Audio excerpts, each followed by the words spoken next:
नमस्कार, मैं हूँ धर्मेंद्र वावलिया, वार्ड नंबर 4, जनप्रतिनिधि काउंसिलर, सूरत, भारतीय जनता पार्टी।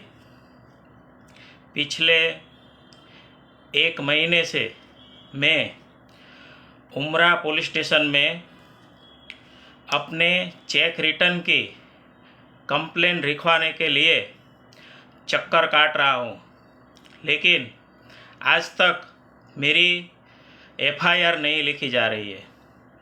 मैंने उसके बारे में सूरत के भाजपा के महामंत्रियों को भी जानकारी दी है।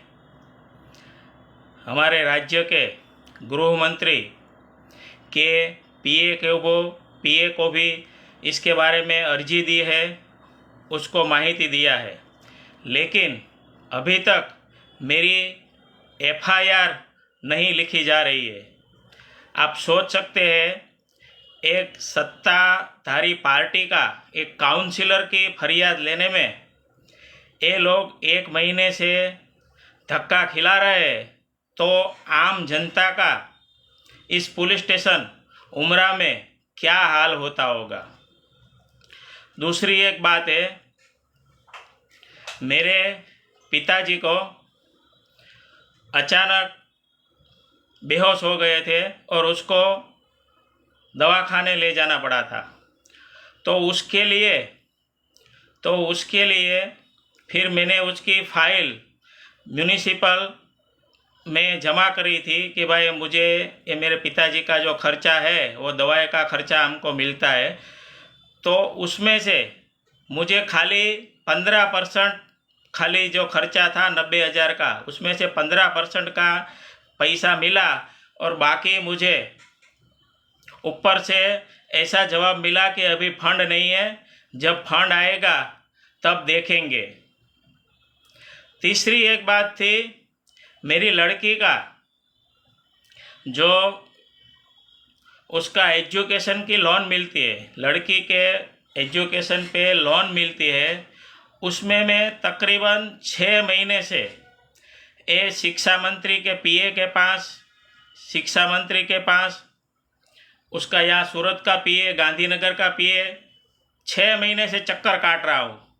फिर भी मुझे अलग अलग हर बार जवाब मिलता है कि आज अभी स्टाफ की कमी है, लाइन में चल रहा है, आपका नंबर आएगा तब आएगा। मैंने मोदी जी का ये जो इंडिया लेवल पे उसका काम है, यहाँ CR पाटिल जी का उसका जो कहना था कि गुजरात में भाजपा की सरकार लोगों के हर काम देखेंगी, हर कार्यकर्ता का छोटा से छोटा काम होगा, वो देख के मैंने आज से तकरीबन 6 महीने पहले भाजपा ज्वाइन की थी। लेकिन पाटिल साहब को मैं कहना चाहता हूँ कि आपके नीचे उस तरह का कोई काम नहीं हो रहा है, और इसके लिए मैं अभी दुखी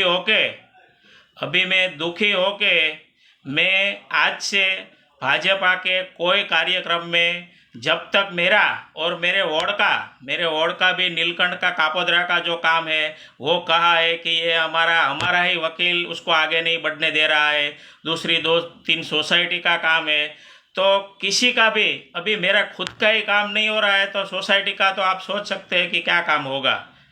तो इस सब से मैं दुखी होके अभी मैं आज से ही भाजपा के कोई कार्यक्रम में मैं ज्वाइन नहीं होगा, और मुझे जब ये सभी मेरे काम हो गए तभी से मैं रेगुलर भाजपा के कार्यक्रम में शामिल होऊंगा। तब तक मैं कोई कार्यक्रम में शामिल नहीं लूँगा। मैं पाटिल साहब से विनती करना चाहता हूँ कि आप जल्द से जल्द मेरे और मेरे विस्तार का सब काम का आप जो भी अधिकारी या जो भी आते हैं उससे मेरा सब जो जेन्युइन काम है वो करवाने की कृपा करें। जय हिंद।